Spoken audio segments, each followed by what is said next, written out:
We're going to go ahead and continue our post-race media availabilities for the 32nd Annual Blue Green Vacations 500. We're joined now by our race-winning owner and crew chief, Coach Joe Gibbs and Chris Gabehart. Before we go to questions, though, I do want to mention that Toyota did clinch the Manufacturers' Championship in the Monster Energy NASCAR Cup Series today. And before I open up to the media, Coach, you've been around clutch performers your entire career. You guys came in here not in a must-win, but pretty close to it, 20 points down. How would you rate Denny and the 11 team's performance today? I think Chris and Denny, we went 37 weekends. You race short track, road racing, intermediates, all the things that you got to do. And then it comes down to having come to a place like Phoenix and say that you have to win. And that is so hard in our sport. It's you're racing the best people in the world. And so I couldn't be happier for Coy, myself, JD.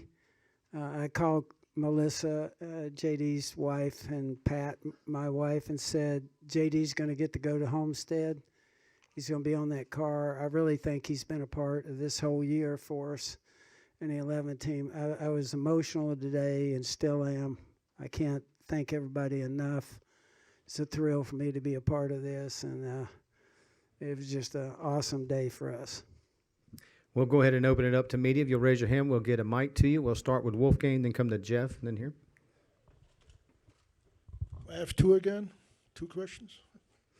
Go ahead, Wolfgang. First of all, congratulations for you both. One question to Mr. Gabehart, one for Mr. Gibbs. Chris, you called in Denny, I think, at the last caution to get 2 new tires. In case the caution had not come up, could he, in principle, had carry on with the existing tires, with the old tires? Yeah, no, we had no issue. I was definitely not wanting to see that last caution. I would have been great with a nice, boring walk-off home run, but it did not turn out that way, and forced to make a really tough decision. And again, I've done it several times now. We have to come up with a different play, but winners want the ball, and Denny Hamlin was the winner. So I'm going to give him a front row restart and let him get it done, and he did it again. Okay, and one question to Mr. Gibbs. You have now 3 cars into your final round in Homestead next weekend. Will you sit down with the drivers before the weekend and discuss driver discipline? Yeah, basically what's going to happen is we work together. What I love about our sport is we work together at the race shop, try and prepare things, solve problems. And when we get to the racetrack, it'll be 3 cars going for it. When you think about this, 3 drivers won a championship. Their sponsors mean so much to us, each one of them. And it's a separate story, each one of those. And I think it'll be an all-out effort. You got Harvick in the middle of it. And I think it'll be a great weekend. But I do love that aspect of our sport, which is totally different. You know, I was in football. That's one team. You're trying to win with one team. This is 4 teams. And then when you get to the racetrack, it's 4 teams competing against each other. So I love that aspect of it, and I'm thrilled to be a part of it. We'll go up front here to Jeff. For both of you, I'm just curious how you see this week going. I mean, will it totally be just business as usual? Will you treat information sharing, everything all the same? Do you think the drivers will have any tension or anything? How will you manage that, and how will that all go? Obviously, this is the first time something like this has happened. I would say that there will be some separation this week. Guys will be making preparation. The crew chiefs in particular, we all meet, and we'll meet tomorrow. But I would say that will be different. But I think in our preparation and everything, there will be some division this week. And I would say at the racetrack, obviously, it's going to be, our 3 teams going for it as hard as they can, each one of them.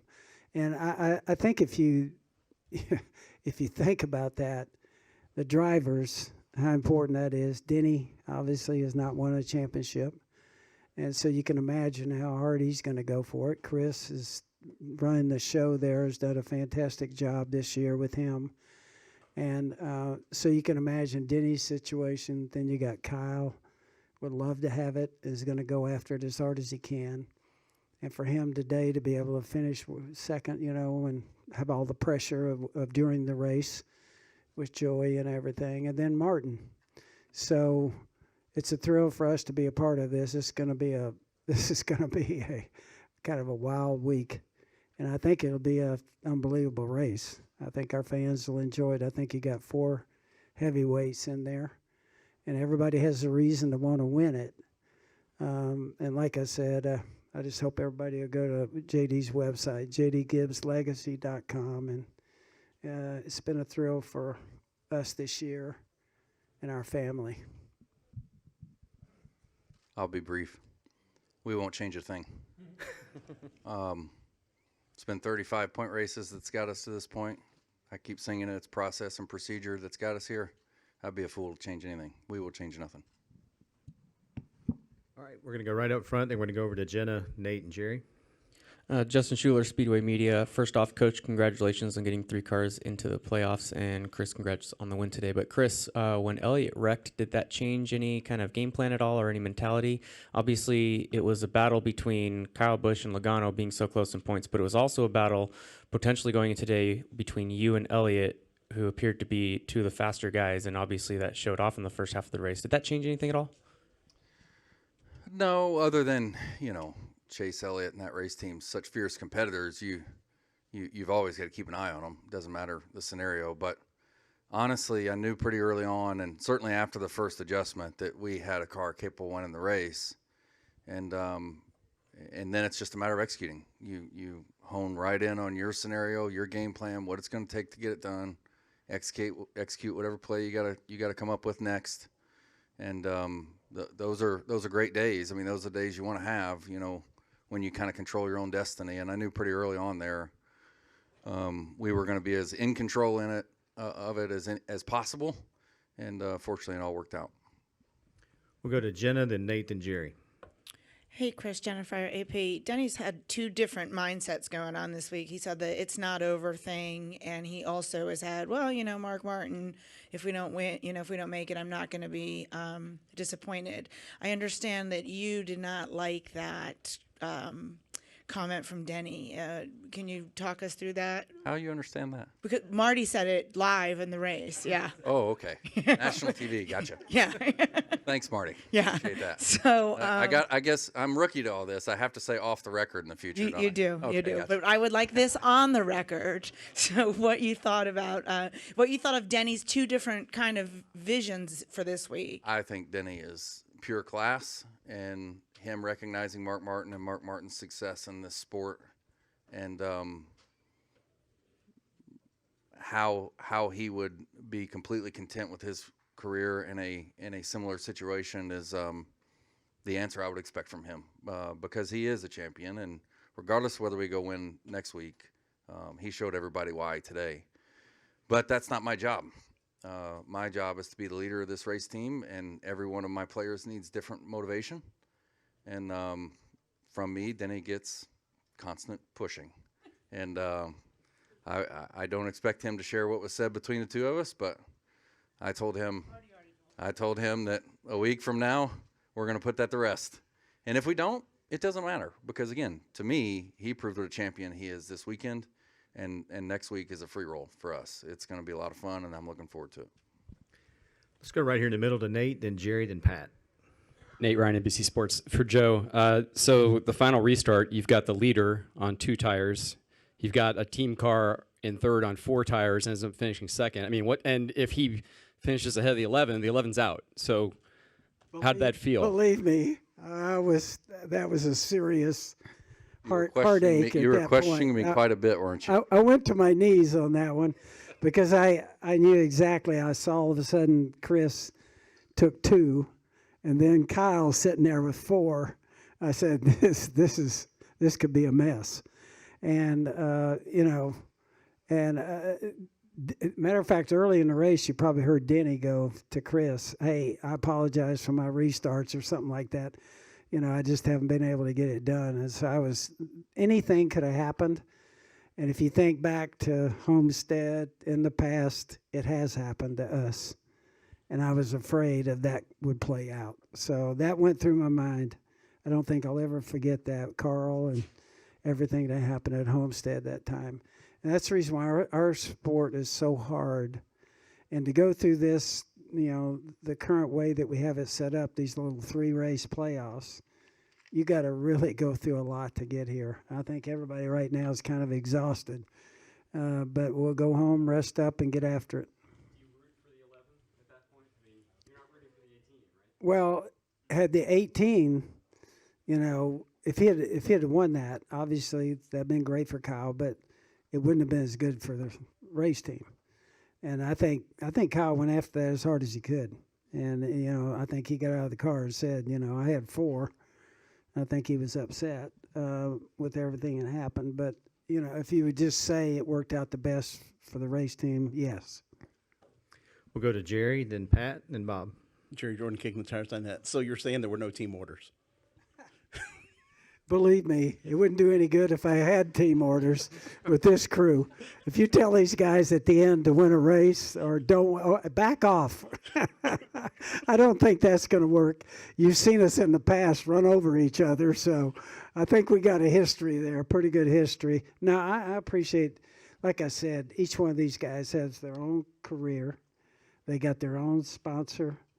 And it means so much to them and everybody that pulls for them. And they got the crew chiefs and the teams. It's just, that's the only way to go after it in this sport. And I think our guys do that. Chris, for you, did you get a pit in your stomach when you saw Blaney take 2? No, that sealed it for me. We had enough of a lead coming down pit road that I was afforded, and where we were on pit road, I was afforded the luxury of paying attention to what 6 people were going to decide to do to try to, in those milliseconds, determine what the starting lineup's going to be based on my choice. So I told my guys right up to the last second that I could change it from right sides. And I wish it didn't happen the way it did, but what you caught was a live version of second guessing yourself when I come on the radio and said 4 and then said go. That's big time sports, man. This is not easy. These decisions are hard. And what happened there was I knew Kyle was taking 4 in my ear. I knew the 19 was taking 4. I thought the 12 was taking 4. I'm watching him, and I couldn't see very well. And all of a sudden they're taking off, and so that's why I called 4. And then they're taking off. I'm like, oh no, never mind. No, go 4, not 2. Go. You're good. So. It was hair raising for sure. But man, that's why we love it, right? It's a lot more fun when it works out. But if it worked out all the time, it wouldn't be special. So it doesn't work out sometimes. And I love that just as much because it makes these moments even more sweet. It's funny for me that right there, what happened, that reminds me so much of being on the sidelines. I've done that. I've done that 100 times. That's what Chris went through. It is awful to be there in the eye of the hurricane and have to make a call like that. We're going to go right here in the middle to Pat, then Bob, then to Lee and Michael. Pat Nicola, NASCAR.com for Chris. The Gatorade bath, was your laptop in your backpack, and are your Miami notes uploaded to the cloud? Yeah, I told those guys, I said, that was real wise. I need this computer for one more week. I got a good chuckle out of them. I'm sure it'll be fine. Heck, I don't do anything anyway. I got a bunch of guys underneath of me that get it done. I just kind of point and they march, and I'm super proud of them for that. So it's going to be fun. Right up front here to Bob. Bob Hackers, Fox Sports. I have a couple for Chris. Shouldn't 4 tires beat 2 tires in that? 4 tires in third beat 2 tires in first in that situation, or was Denny that much better? Well, I think over the previous 2 runs, we had proven we had a really good car. So there's that. Denny's extremely motivated. And then, there's the nuance of understanding certain racetracks and tire combinations and how the tracks wear and how the pace fall off degrades. And that's a lot of insider baseball. That's my job. And you train yourself with all that heading into the week. You know what those racetracks are. And you try to let your instinct make those calls, because if you let your emotion make it, it's going to be wrong. So you try to train your instincts throughout the week. I truly believed we needed to have a front row restart there with only 3 to go to have a shot. And we called the play, and again, we don't do this on the fly. It's either this or this. but the decisions are already made. It's just a matter of which one we're going to point to, and we pointed to that one, and then the ball's in Denny's hands, and it's time to execute. And again, winners like the ball, and Denny got it done. And I think you could say that the 4 best teams are in the Final Four. What has made these 4 teams better than the rest?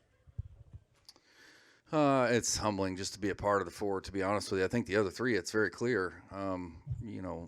Rodney and Kevin and Adam and Kyle and Martin and Cole have consistently for years now proven why they are the best. And myself, I'm just a newcomer, was tasked with a job from Coach and everybody at FedEx and Toyota and Denny, and just so thankful that they believed in me and gave me the reins to get it done. At any point in time in this year, with the position that Denny was in, it would have been very easy for him to keep his thumb on me and make sure this rookie doesn't get out of line and, hey, are you thinking about this, and do you realize that? I never got any of that out of Denny, not one time. And I think that shows you what a professional he is. He understands that my job is to lead, and if he second guesses me, that's only going to be bad. It creates doubt and uncertainty. And so he gave me the leash I needed to get going, and quickly we all marched in the right direction. And I'm just glad that yes, I do feel like we've proven ourselves to be one of the 4 best race teams this year. And for me, Homestead's one race. There's 40 race cars on the racetrack that have 1 million parts on them that could fail at any time. For us, winning the championship was making it to Homestead. That was the goal. I know Denny will tell you the same. So for us, honestly, Homestead is a free roll. We are looking forward to going out there and racing and letting the best man win, and whatever happens, happens. We'll go in the middle to Lee and then over to Michael. Lee Spencer, RacingBoys.com. I know we asked you to this at Bristol. Same question. What is it about Denny over this season that is different from other seasons? Because, you talk about the maturation of a 38-year-old man, soon to be 39, but this is a different Denny than we've witnessed, probably throughout the course of his career. Well, I think for sure, if you think about last year, really Denny doesn't win a race. That's why when we got to Homestead, Chris coming on board, I think was huge. But I also think there were other things that happened there, JD and everything that happened with that. And I think it was an emotional thing for everybody, our family, our race team, and everybody. I think that was, I really feel like there was a huge part of it. Appreciate Chris and his leadership, and I think Denny just made up his mind, that he was going to go and change things this year. And if you think about that, how hard that's to do when you don't win a race the year before. I think probably that. I do think there was a lot of emotion. I think JD did find Denny. I think everything that took place up to that race, nobody can deny. I don't think that was by happenstance. We'll go to the far left to Michael Knight. Hi, Michael Knight with the Arizona Republic for Joe. Thinking ahead a year and putting your team owner's cap on, you've made many references here in your comments about the sponsors and the drivers each have their own responsibility to their individual sponsors. From both a competition standpoint and as a venue for your corporate CEOs and marketing officers and so forth to come and be involved in NASCAR. What are your comments on Phoenix's the end of 2-0 schedule? Well, one thing I said to Jim France when we were standing out there in the winner's circle, what's been done here, this racetrack, I think is phenomenal. We had a great crowd today, packed. I went up and did hospitalities in those suites. Those suites are awesome, I got to tell you. And so this is a huge deal for our racing series. As you guys know, that NASCAR's made some huge efforts with Jim leading the way to really do and work on a lot of the racetracks and improve things. I think it's huge for our fans. I think they showed up today. I think it was a great venue. And I really appreciate, I did 6 hospitalities today, 6 of our biggest and best sponsors. we're all here.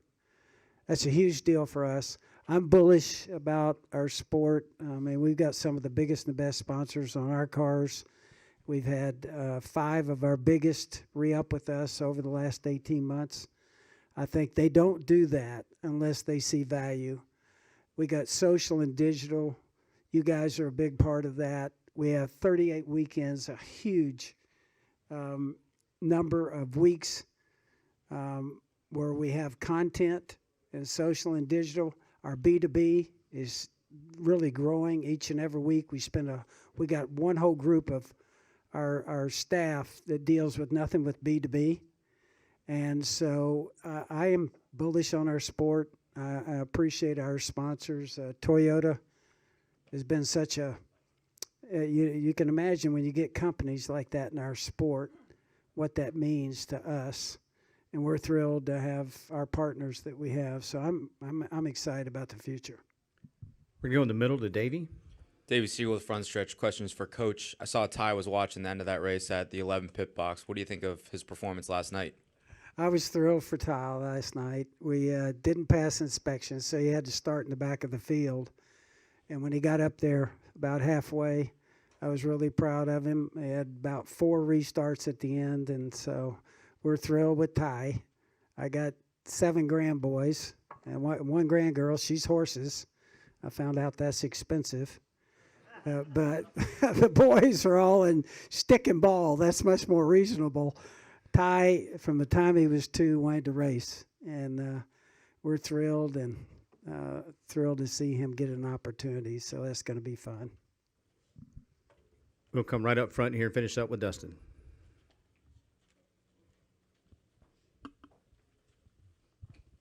Dustin Long, NBC Sports. Chris, I want to ask you about Chris Lambert and the relationship with him and Denny. Obviously, they've been together for a long time. Obviously, the spotter is a key person because they're in the driver's ear. You've come and, like I say, changed the culture, but kind of certainly had your impact on things. What were some of the things that you tried to work with Chris, and how has he been a factor in kind of the molding of Denny in a way? Because obviously if you don't have the spotter on board, everything becomes a little bit more challenging. Yeah, that's a good question. Chris has been a real sounding board for me, more so in the beginning.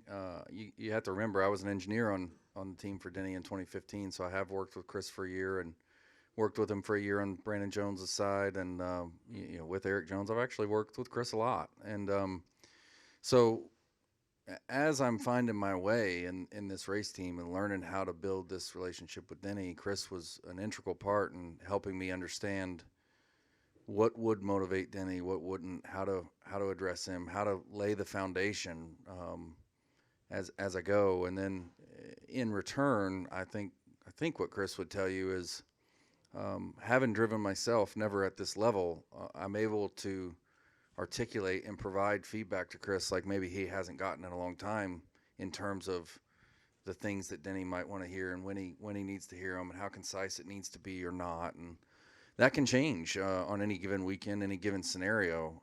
Now Chris is a pro, so he doesn't need a lot of coaching, but I think just me being able to provide a little extra insight as to what the driver might be dealing with in those situations, without him having to go to Denny. And Denny's busy and Chris is busy, and it's just another resource for Chris, I think, to become better at his job. And certainly the 3 of us together have leaned on one another and believe in each other, and I think it shows on the racetrack.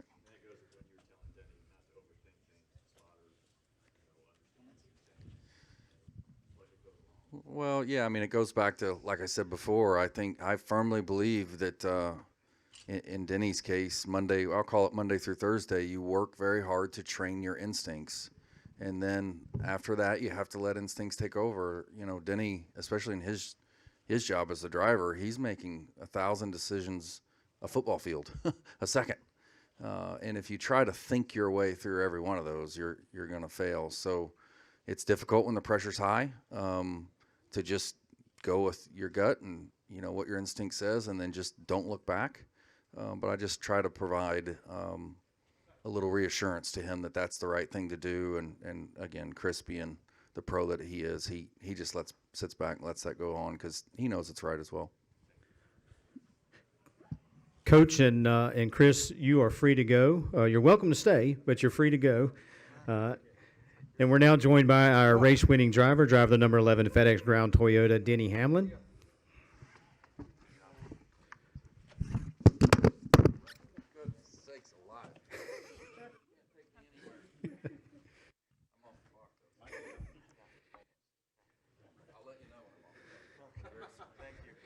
Denny, congratulations on the win. We're going to go straight to the media for questions, and we'll start with Jerry.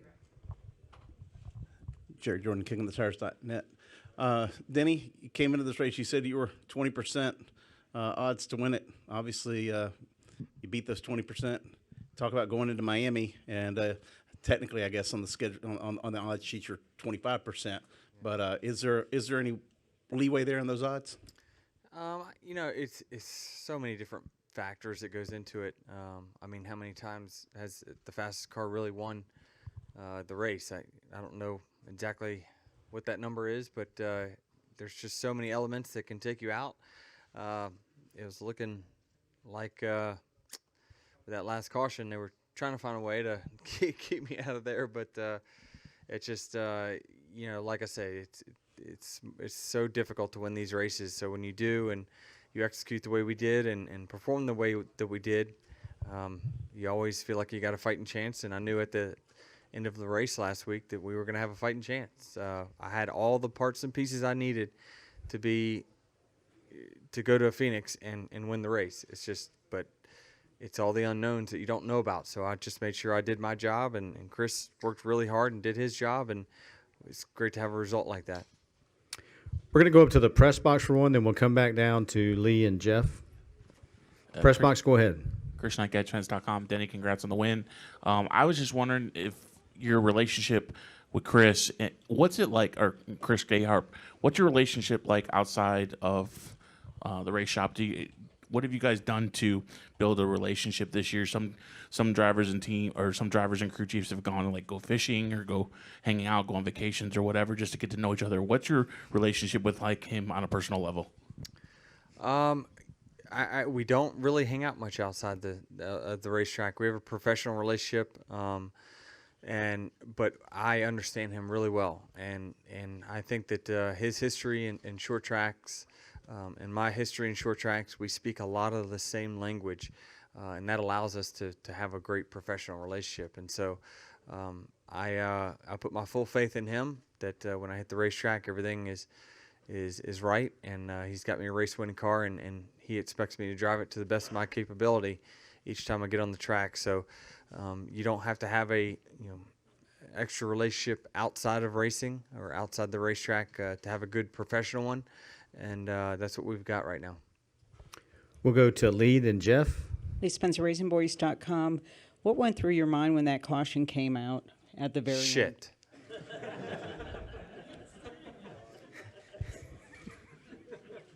That was it?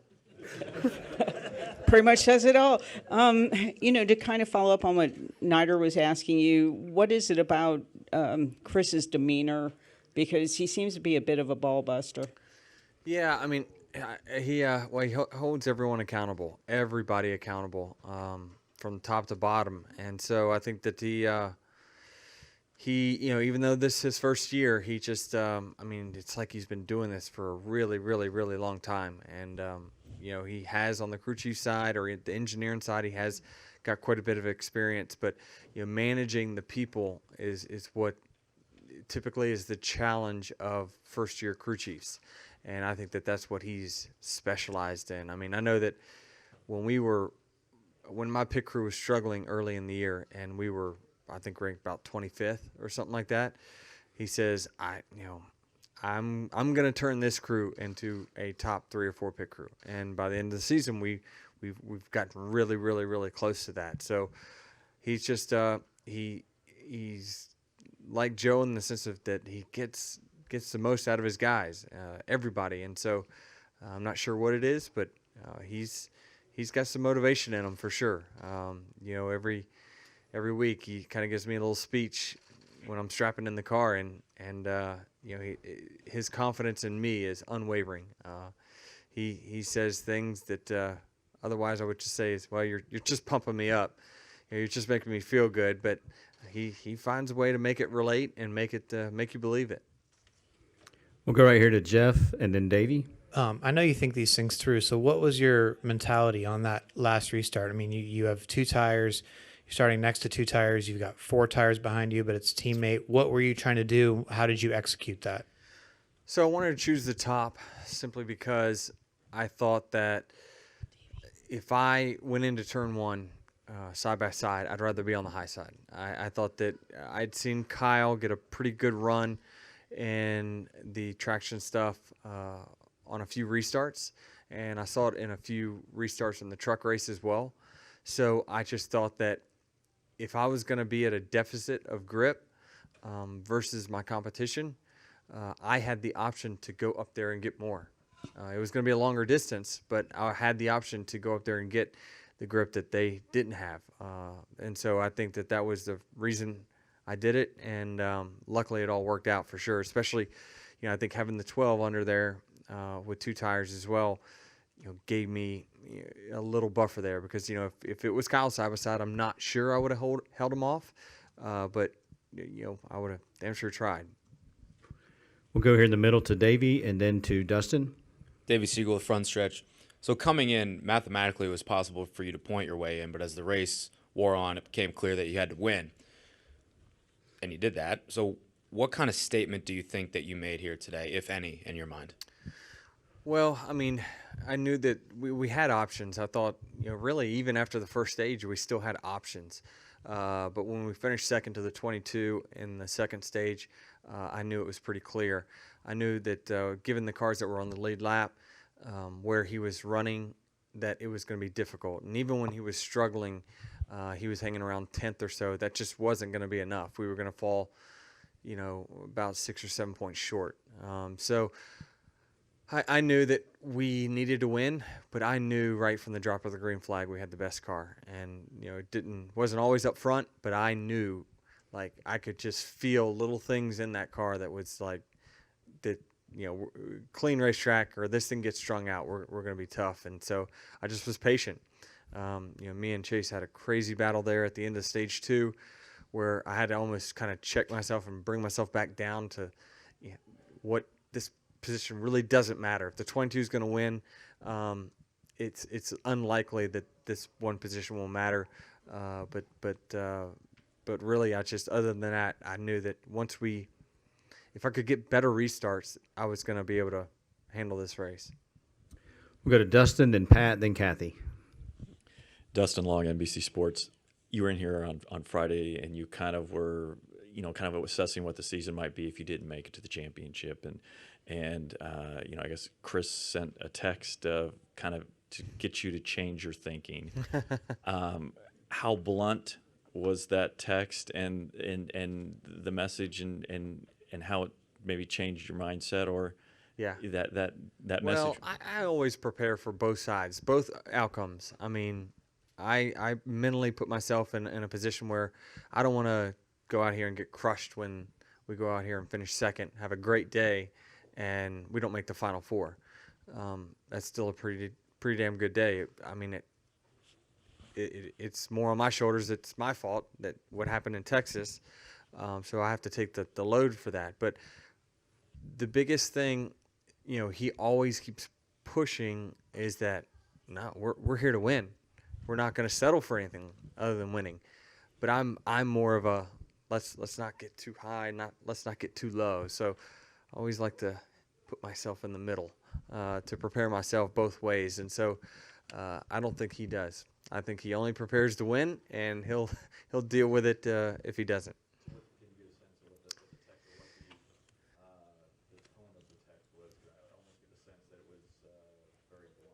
Yeah, I mean, definitely.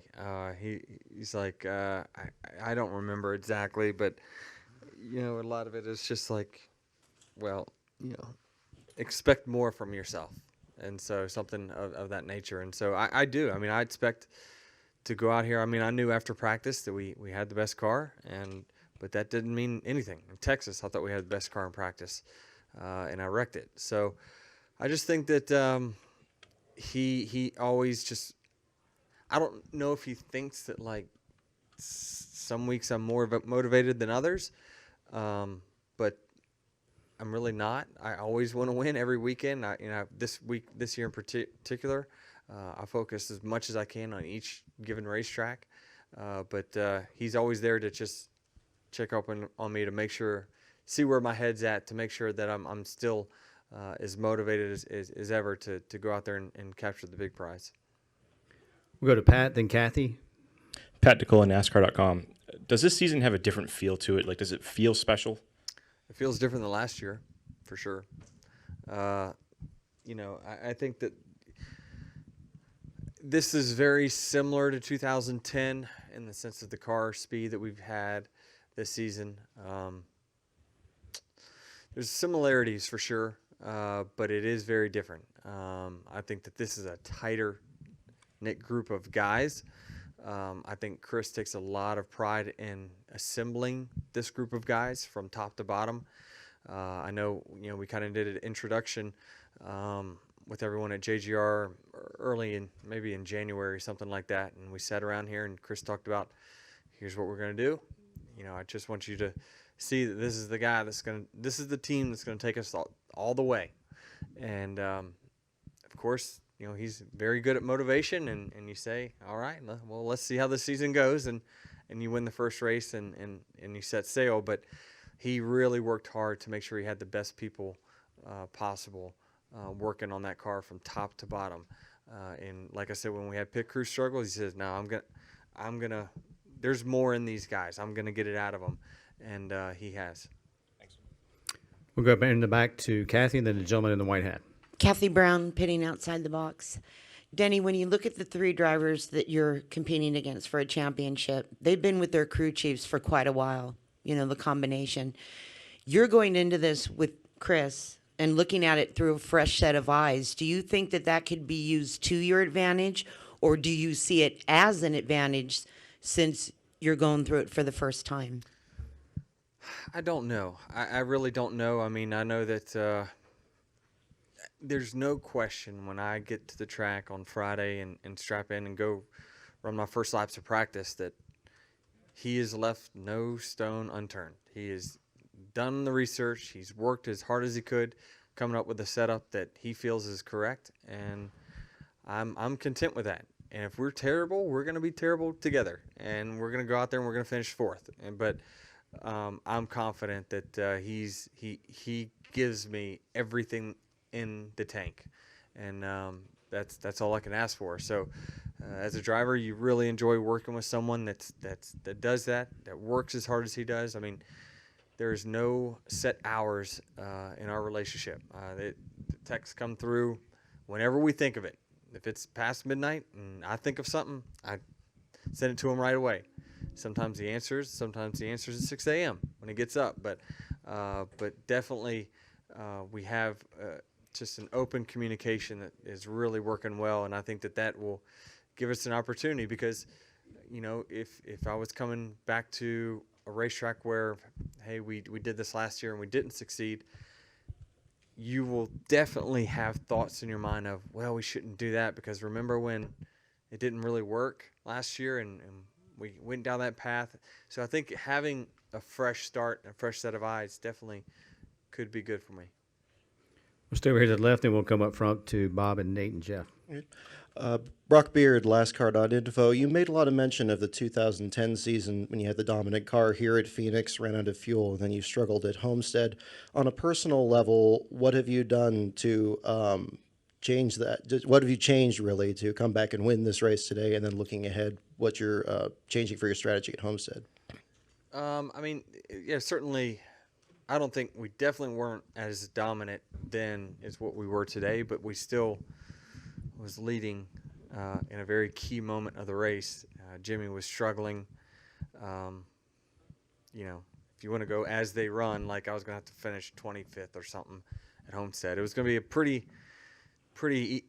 nice, easy cakewalk, and nothing's a cakewalk, but you would think 25th is the way we were running that year. But running out of gas was very unexpected. That's why I kind of took it as bad as I did because it really caught me off guard. There was just nothing that indicated we were even close to running out of gas, but we did, and I just didn't know how to take it. I mean, I just like I said, I didn't prepare for the what if it doesn't work out. I was only going there thinking, well, that's what I'm gonna come here, handle business, and go to Homestead and get the trophy. But I think over the years, we're almost 10 years later, I'm just more content with what I've accomplished in the series, and I don't need validation of a championship. I think that, outside world feels like I need that to validate my status, whatever it is, but doesn't change who I am. It doesn't change how I treat people or how I work. I'm going to work if I don't win this year, I'm going to work really hard in 2020. So there's many, many, many more opportunities I feel like ahead of me. This is not my last opportunity to win a championship. And especially if the relationship that I've built with Chris, I see this going a long way. We'll come up front to Bob, then Nate, then Jeff. Bob Pockris, Fox Sports. Is there anything that you're not going to do this week that maybe you've done in preparation for championship weeks? And I know you're also a guy who seems to have some of an entourage. Do you expect a big entourage still next Sunday? Definitely. We're going to have fun, no doubt. It's my birthday weekend. Homestead's always the birthday weekend. So I wanted to have 2 reasons to celebrate, not just one. But in 2010, I shut everyone out. Like, I didn't do any of the birthday stuff. I didn't hang out with anyone. I really didn't want to. I didn't respond to calls or texts or anything like that. But I'm not going to be that way. I don't think this time around, because I'm not going to change who I am. I mean, if I want to go out for a late dinner, I'm going to go out for a late dinner. It's what I do every single week. And we won 6 races and had pretty good success. So it's not going to make me run any better if I go to bed and lock myself in the hotel room at 8 o'clock. I guarantee that, because it didn't in 2010. So I'm going to enjoy the moment, because all you can ask for when you started the year was an opportunity for a chance to compete for a championship, and we have a chance to compete, and that's it's goal accomplished. Now we just got to go out there and do it. We'll go to Nate, then Jeff.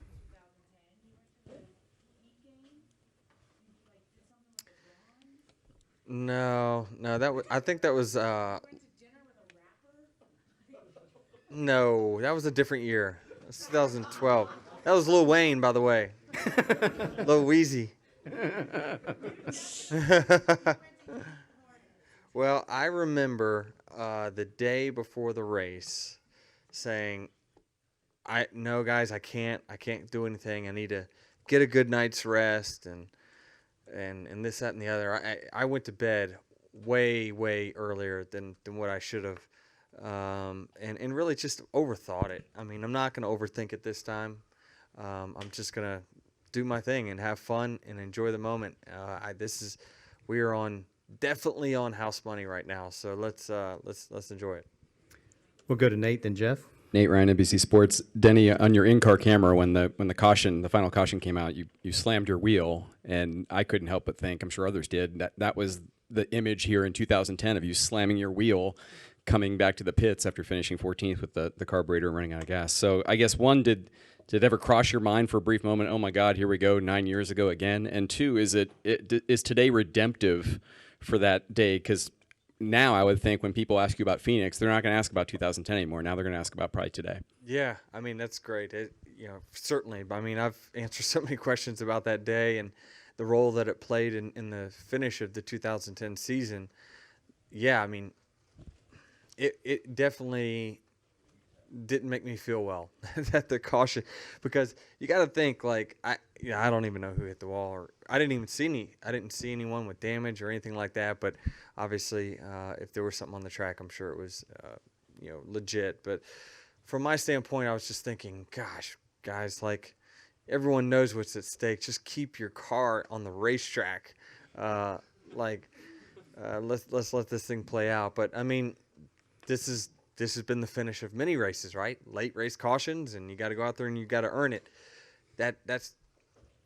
This there's a little part of me that now that it's done and we won, makes it better that not only, we didn't just win by 10 seconds. We faced adversity. We went out there and we pitted and we made a call, right, wrong, or indifferent. It was different than the rest of the cars that I was battling with, and we held them off and still won. So I think that, it makes it a little bit sweeter when you have a result like that. We'll go to Jeff and then finish up with Dominic. I'm just still curious about, this kind of off the track mentality that you have fun during the weekend, because you did this weekend and it was a high pressure weekend, but you go to like Post Malone concert, you're hanging out in this house with all your buddies and their friends and all that stuff. Playing tennis till 1 a.m. There you go. You played tennis till 1 a.m. But that you come here and crazy guy. But so how do you do that? I guess how are you focused or rested up enough when you get here and yet do all that and you can have it both ways? That's going to be news to Chris, so I might get a text about that one. I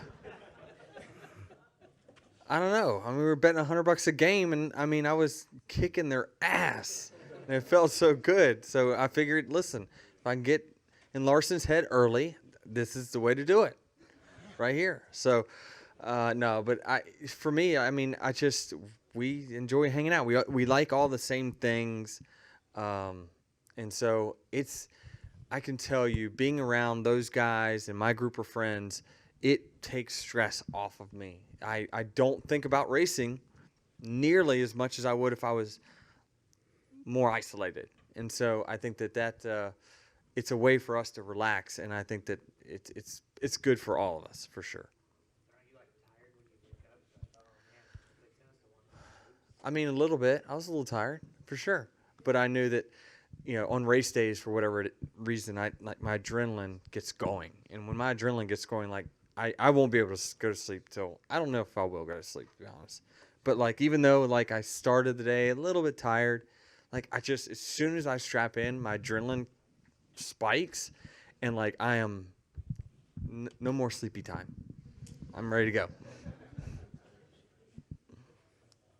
We're going to finish up with Dominic in the back. Dominic Otto going with the Racing Experts, ESPN Radio, Albuquerque as well. Just want to get your thoughts on tying 1970 past champion Bobby Isaac on the all-time wins list at 37 wins. Yeah, it's great. It's incredible when you win. I'm kind of in that number now where there's always someone really, really significant that we tie with each win. And so I just I believe that I shouldn't be mentioned with any of the people that I'm tied or near with in wins. It's just I don't know. I think I'm just super fortunate, to be honest with you.